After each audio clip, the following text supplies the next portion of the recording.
Shattered dreams. The pregnancy test trembled in Prisha Sharma's hands, two pink lines bringing both joy and terror. At 23, she had envisioned a different path, finishing her design degree before starting a family. But life rarely follows plans, especially when your boyfriend of 3 years sits across from you with a face carved from stone. "I can't do this, Prisha," Nikhil said, his voice unnervingly calm. "This isn't what I signed up for." The small cafe they'd chosen for this conversation suddenly felt airless. Outside, Jaipur's bustling streets continued their rhythm, oblivious to her world collapsing. "What do you mean?" Prisha whispered, though she understood perfectly. Nikhil's ambitious eyes, once filled with promises of their future, now refused to meet hers. "I've been offered that position in Singapore. I'm taking it. Alone." "We could make it work," she pleaded, hating the desperation in her voice. "We always talked about a family someday." "Someday?" "Not now."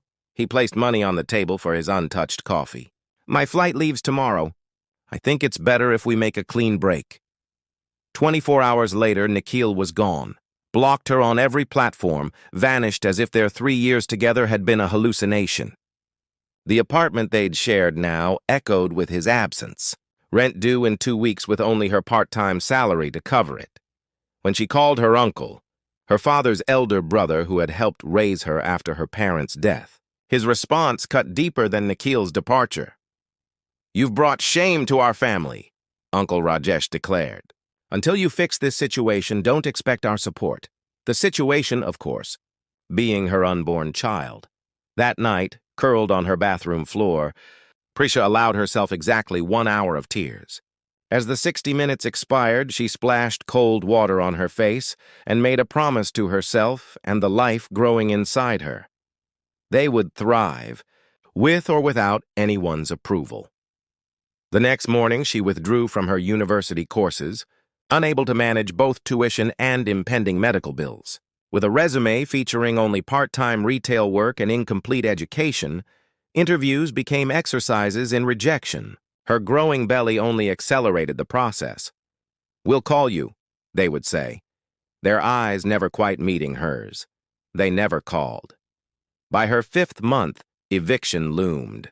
Prisha sold what little jewelry she owned, including the delicate silver anklets her mother had left her, to secure a tiny room on the outskirts of the city. The space barely fit a bed and a small table, but it had a window that caught the morning light perfectly. At that table, using skills inherited from her grandmother, Prisha began creating. Simple embroidered handkerchiefs at first, each with a distinct pattern she designed herself. Then scarves. Small fabric purses adorned with intricate beadwork. Working through nights when the baby's kicks kept her awake, she produced pieces that carried something beyond craftsmanship. They held stories. She approached 5 local shops before Meena, an older woman running a tourist boutique, agreed to display a few items on consignment. "These have soul," Meena had said, fingers tracing the elaborate patterns. "But you need to charge more. Art shouldn't be cheap." 3 weeks later, all of Prisha's items had sold. American tourists had purchased her entire collection, asking if there were more. That evening, cradling her 7-month belly, Prisha calculated her earnings, enough for next month's rent and prenatal vitamins with a small surplus. For the first time since the cafe conversation, she allowed herself a genuine smile.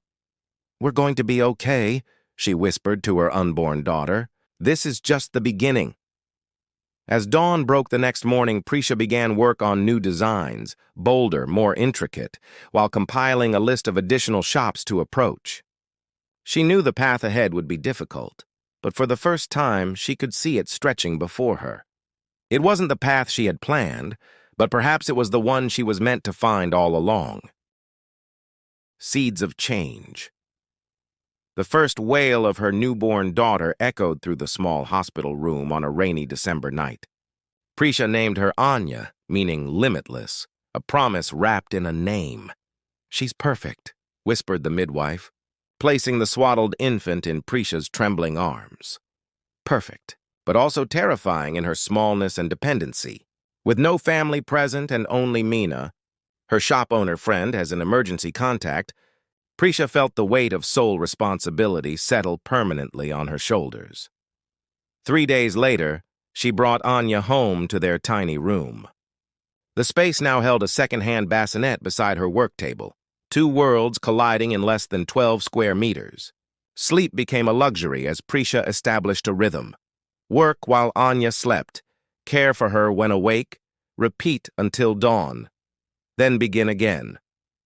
Her fingers grew calloused from constant needlework. The designs flowed more naturally now, intricate patterns inspired by her daughter's eyelashes, the curve of her cheek, the perfect spiral of her ear. Each creation carried the signature of her new life, though customers simply saw beautiful craftsmanship. 6 months passed in a blur of sleepless nights and determined days. Prisha's work now appeared in 7 shops across Jaipur, with orders sometimes exceeding her capacity to fulfill them. The phone call that changed everything came on a particularly challenging afternoon, with Anya feverish and fussy while Prisha attempted to complete an urgent order. "Is this Prisha Sharma?" The woman's voice was crisp, professional. "Yes," she answered, balancing the phone while rocking Anya. "My name is Deepti Khanna. I own the Amber Thread Gallery in Delhi. I purchased one of your embroidered wall hangings last month and would like to discuss featuring your work in my upcoming exhibition."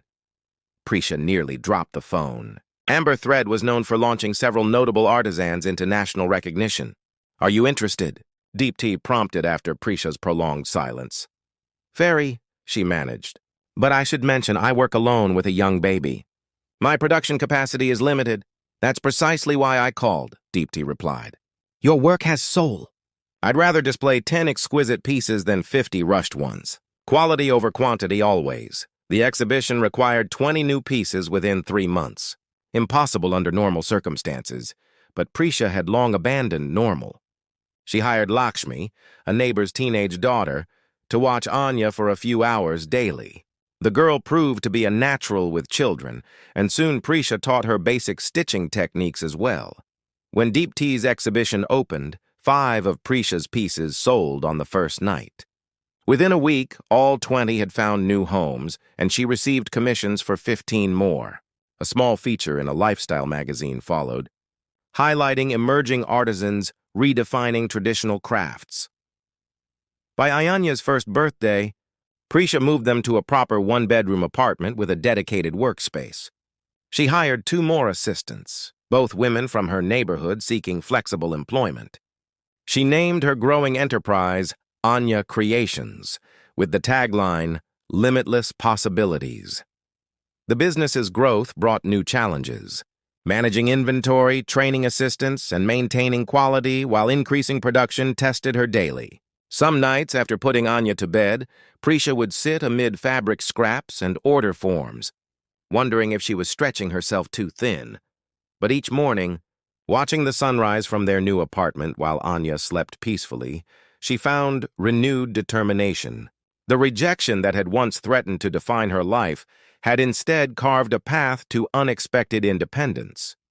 When an opportunity arose to participate in a prestigious handicraft exhibition in Mumbai, Prisha took her biggest risk yet.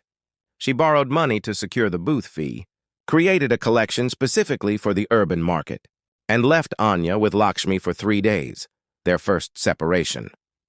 The exhibition transformed Anya Creations from a local curiosity to a recognized brand. A fashion designer commissioned Prisha's embroidery for his upcoming collection. An international home decor chain placed a significant order. Suddenly, her small team of 3 assistants seemed woefully inadequate. On the train ride home, exhausted but exhilarated, Prisha realized she needed more than hired help. She needed a partner who understood business in ways she was still learning. Someone who could manage growth while she maintained the creative heart of their products. As the landscape blurred past her window, she began sketching plans for expansion, unaware that the missing piece of her business puzzle would soon appear from an unexpected direction. Growing pains 2 years into her journey as a business owner, Prisha faced the paradox of success. Growth threatened the very quality that had built her reputation. Orders piled up faster than her team of 7 artisans could fulfill them. The charming chaos of her initial operation had transformed into overwhelming disorder. Mama, look! 3-year-old Anya held up a scrap of fabric she had embellished with crooked stitches, beaming with pride at her contribution. It's beautiful, sweetheart, Prisha said, kissing her daughter's forehead while simultaneously reviewing order sheets. The numbers refused to align. Either she accepted all orders and sacrificed quality, or maintained standards and disappointed customers with delays. That afternoon, a courier delivered a letter that initially seemed like yet another order. Instead, it was an invitation to participate in a business development program sponsored by the Ministry of Textiles. The 6-month mentorship included workshops on scaling artisan businesses while preserving craftsmanship. You should go, encouraged Lakshmi, now her production manager at 19. We can manage things here. The program's first workshop took place in a sleek conference center in Bangalore. Prisha felt immediately out of place among participants in business attire, most with formal education credentials listed on their name badges. Her own badge simply read, Prisha Sharma, Founder, Anya Creations. First time? Asked a voice beside her during the coffee break. She turned to find a tall man with kind eyes and a warm smile extending his hand. Vikram Malhotra. I'm apparently your assigned peer mentor for the program. Peer mentor? Prisha questioned, shaking his hand. They pair established businesses with emerging ones, he explained. I run Indra Heritage Exports. We help artisan communities reach international markets, and I'm considered emerging? She asked, amused despite her nervousness. With 3 years of 200% annual growth? You're a rocket ship, not just emerging. His eyes crinkled with genuine appreciation. Your embroidery techniques are extraordinary. That's why I requested to be paired with you specifically. Over the next 3 days of workshops, Vikram proved to be exactly what Prisha needed, a mentor who valued craft as much as commerce. At 35, he had spent a decade building relationships between rural artisans and global markets, emphasizing fair trade practices and sustainable growth. Your biggest challenge isn't production capacity, he observed over dinner after reviewing her business documents. It's systems. You're managing everything by instinct, which works until it doesn't. What's the alternative? Becoming some soulless corporation, she challenged. Not at all. It's about creating infrastructure that protects what makes your work special. His passion matched hers, though channeled differently. Let me show you something. He opened his laptop to display a workflow system he had developed, one that tracked each artisan's specialties, monitored material sourcing, and maintained quality control through every production stage. This isn't about replacing the human element, Vikram explained. It's about removing distractions so your artisans can focus on what they do best, creating beauty. Their mentorship sessions extended beyond the official program. Vikram visited Anya Creations' workshop, observing operations and suggesting refinements. Prisha implemented his recommendations gradually, surprised at how structure actually enhanced creativity rather than stifling it. When an opportunity arose to showcase at Paris Fashion Week as part of an Artisans of India feature, Vikram helped navigate the logistical complexities. The international exposure brought both acclaim and a crushing wave of new orders. I can't keep up, Prisha admitted during a late-night call to Vikram. We've reached our limit unless I compromise on quality or training. Or, Vikram suggested thoughtfully, we could join forces. His proposal was straightforward, a partnership that would combine her creative direction with his operational expertise and international connections. They would establish a proper training center to expand their artisan network while maintaining rigorous quality standards. Think about it, he said, sensing her hesitation. No pressure. For weeks, Prisha contemplated the offer. Partnership meant surrendering some control, sharing the vision that had sustained her through the darkest days. Yet attempting to grow alone might mean watching her creation collapse under its own success. The decision crystallized one evening as she watched Anya sleeping.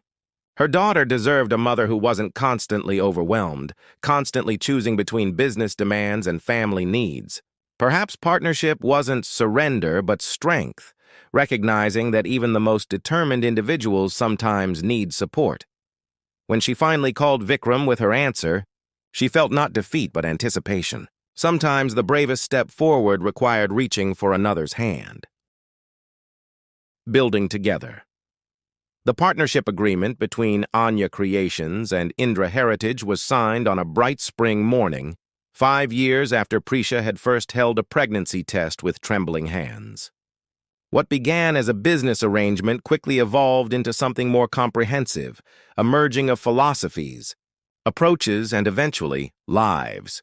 Their first joint project established a proper training facility in Jaipur, where traditional embroidery techniques could be taught to women seeking economic independence.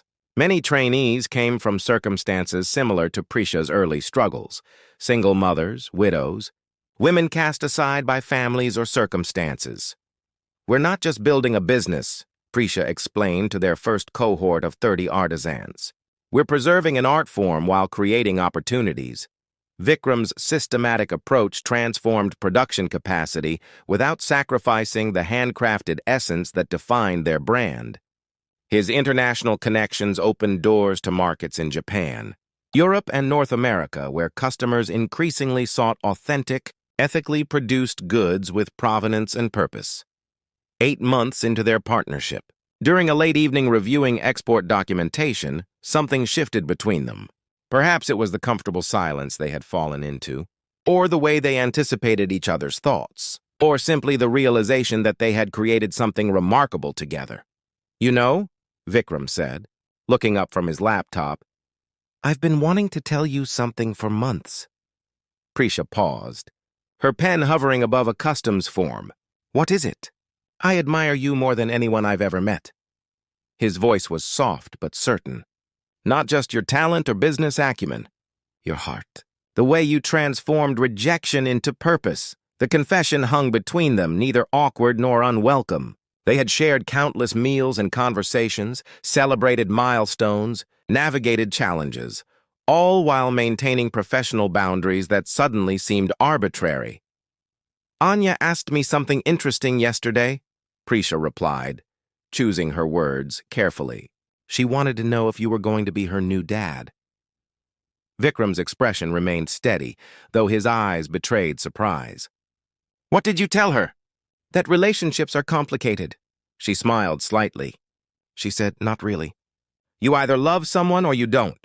5-year-old wisdom, Vikram chuckled. Then, more seriously, "She's right, you know. Their personal relationship developed with the same thoughtful intention they applied to business decisions."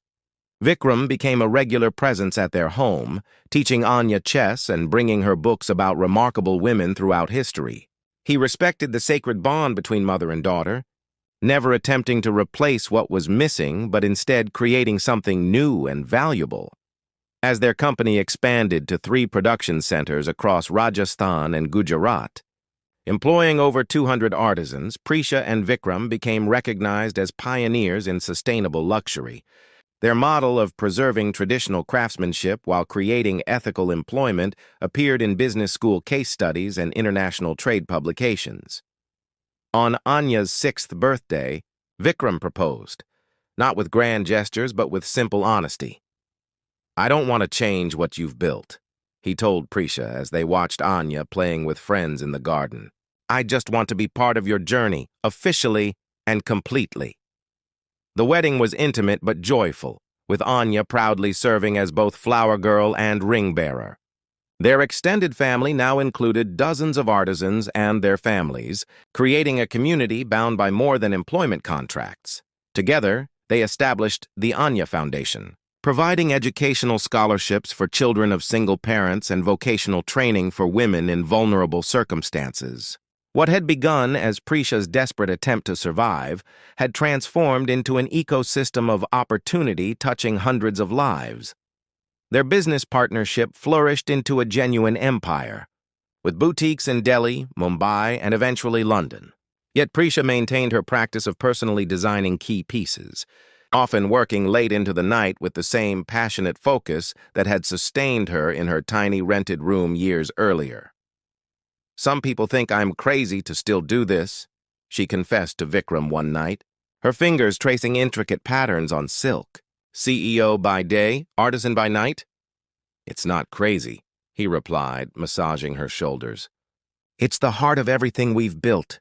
The moment you stop creating, we become just another company, as their 7th anniversary approached. Both business and personal, neither could have imagined how their carefully constructed world would soon intersect with the past Prisha had long ago put behind her.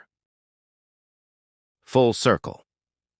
The invitation arrived in a cream envelope with gold embossing, the kind of corporate correspondence that typically passed through assistants before reaching Prisha's desk. This one, however, caught her attention immediately. The return address: Nikhil Verma, Chief Executive Officer, Verma Global Investments, Singapore.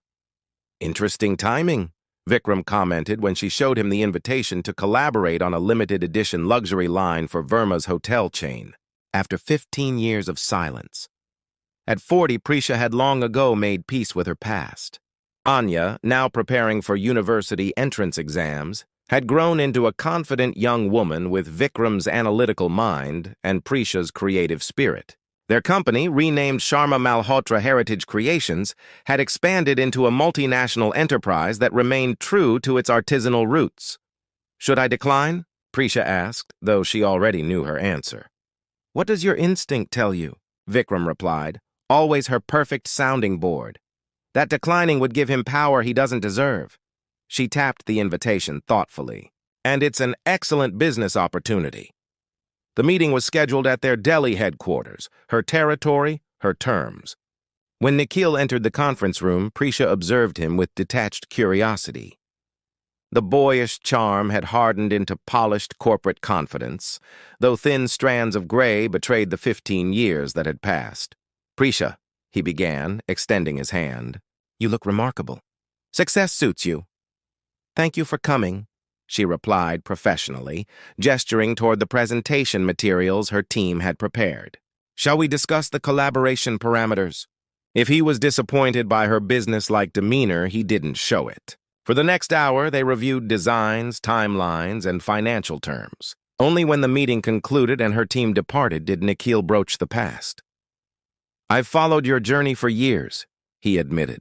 "Your feature in Financial Times, the Sustainability Award in Milan, I always knew you were special, but not special enough to stand. By when it mattered," she observed without bitterness, "I was young and terrified."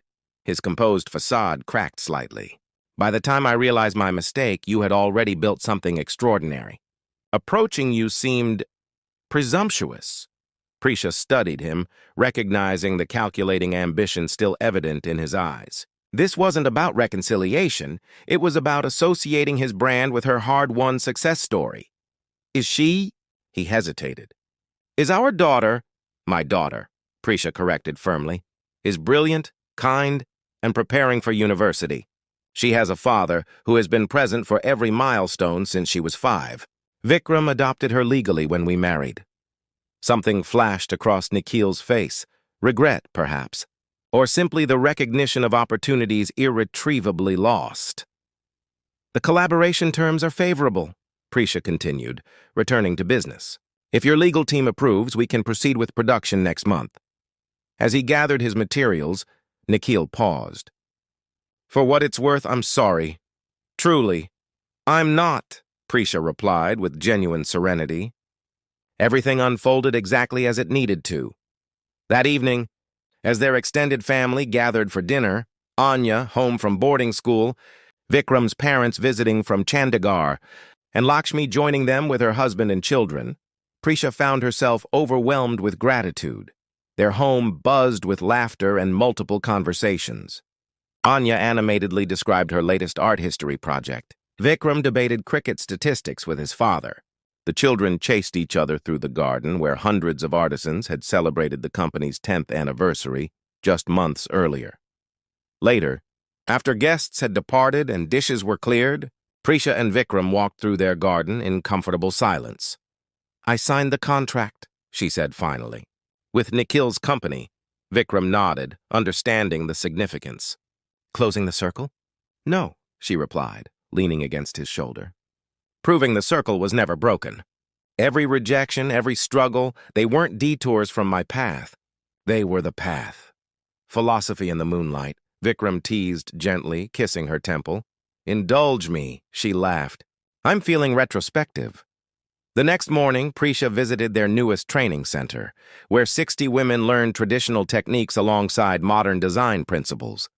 As she walked through the workshop, she recognized in many of them the same desperate determination that had once defined her own days and nights.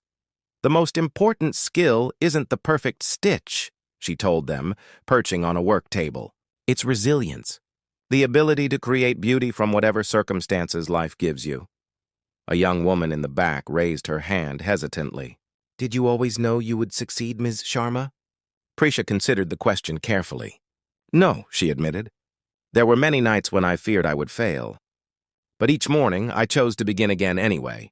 As she drove back to headquarters, past the neighborhoods where she had once delivered her handmade pieces on foot, Prisha reflected on the empires that matter most. Not the buildings bearing their company name or the international acclaim, or even the significant wealth they had accumulated. The true empire was invisible, the thousands of lives touched, the cultural heritage preserved, the daughter raised with both roots and wings, and the love discovered not in youthful infatuation, but in mature partnership. That evening, reviewing the latest designs from their collective of artisans, Prisha found herself drawing a simple pattern, the first embroidery motif she had created while pregnant and afraid. She completed it with the practiced ease of decades of craftsmanship, a perfect circle with intricate internal patterns, complete, unbroken, transformed,